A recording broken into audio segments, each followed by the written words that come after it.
There are lots of people out there collecting the reserve list, but what happens to old sealed reserve list products?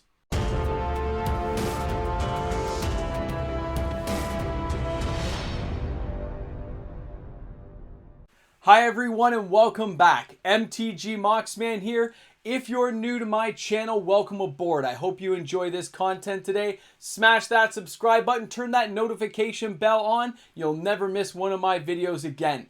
The reserve list, from Alpha all the way through to Urza's Destiny, we are talking 20 sets on the reserve list. It's crazy. Think about it, 20 sets out of what, we're up to 94 Magic sets out there, and 20 of them have reserve list cards in them. That's crazy to think about, isn't it? That's amazing. We were cracking these packs. We were taking packs from our stores, going home, opening them and playing with them at kitchen tables. Down in the basement of friends' houses, eating greasy pizza, playing versions of Commander before we knew it was going to be called Commander. We went and played at our local libraries, but every time we went, we would buy new packs.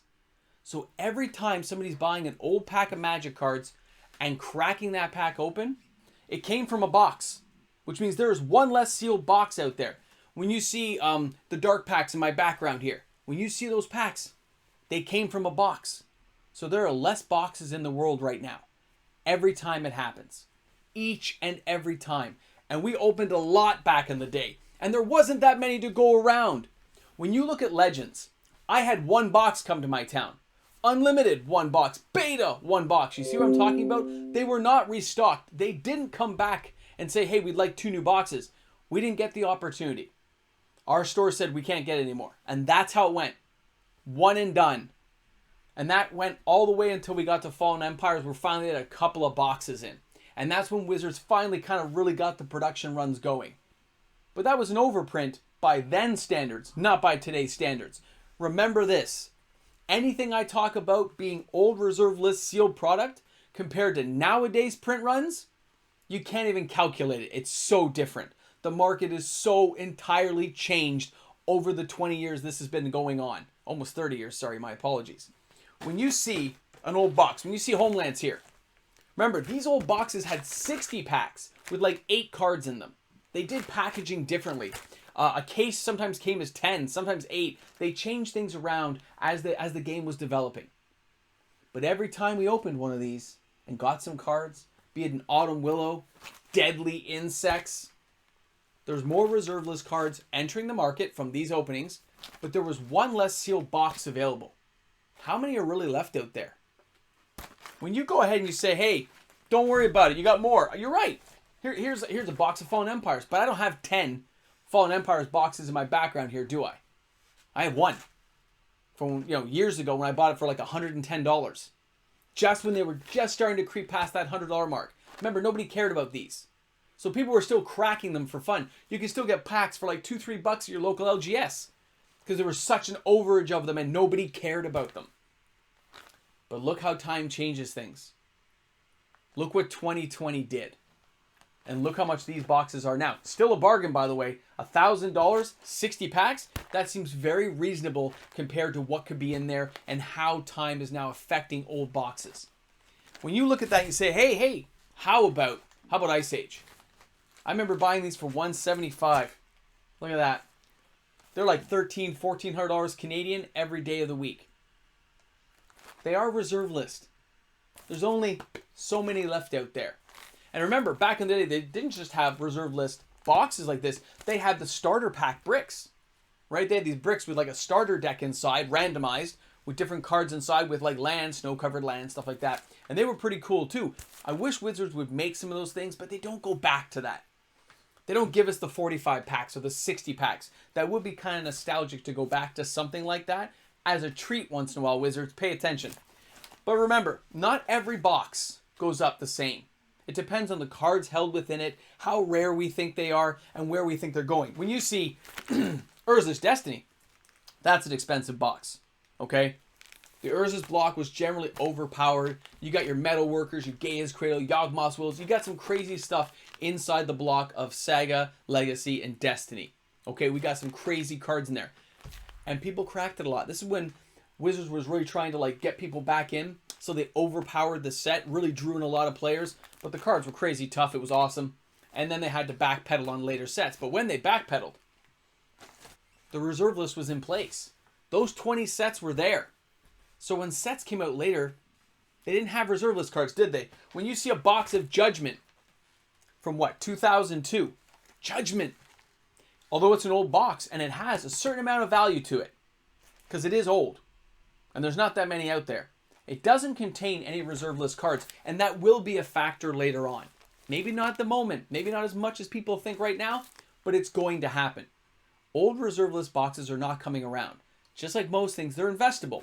So, although this is an amazing box, it has some great artwork, there's no real great cards that I remember ever playing from this set, but it was there. It was all right.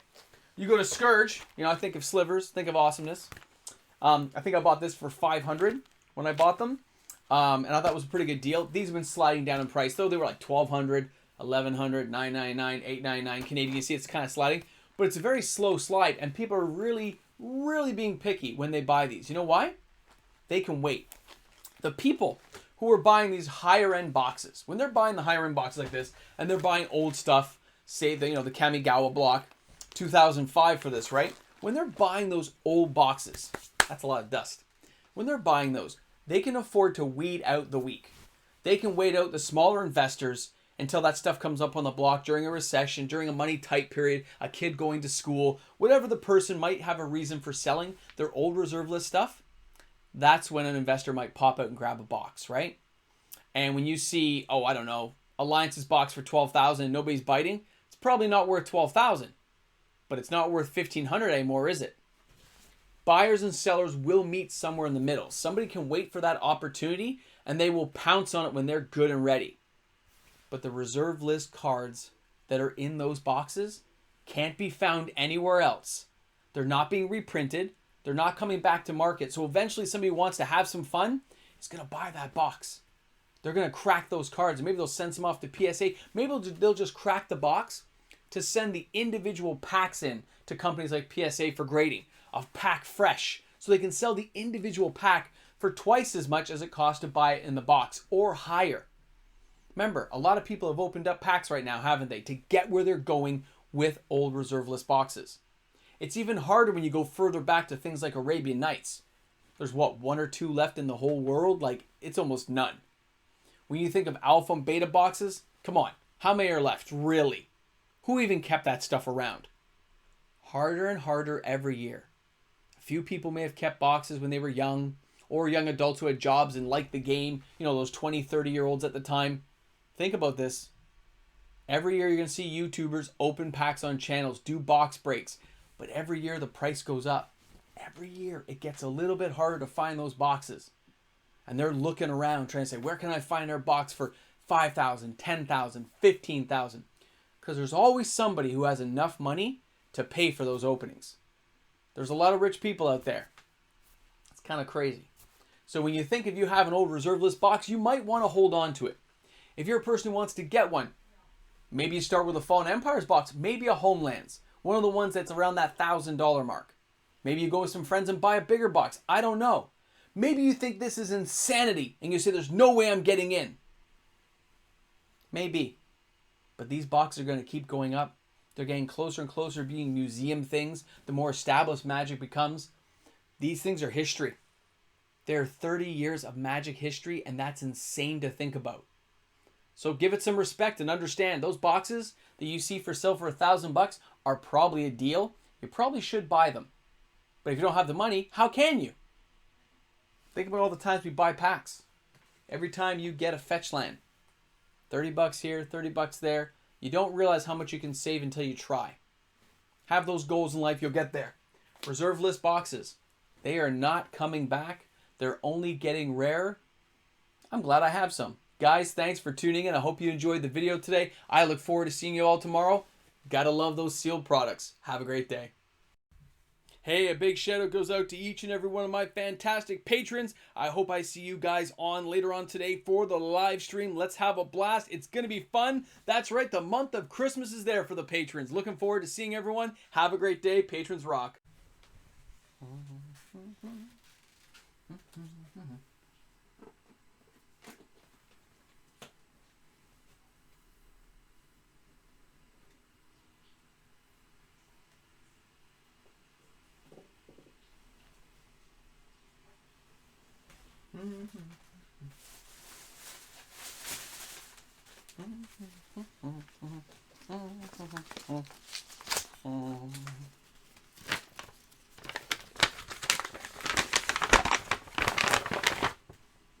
Hey, no peeking.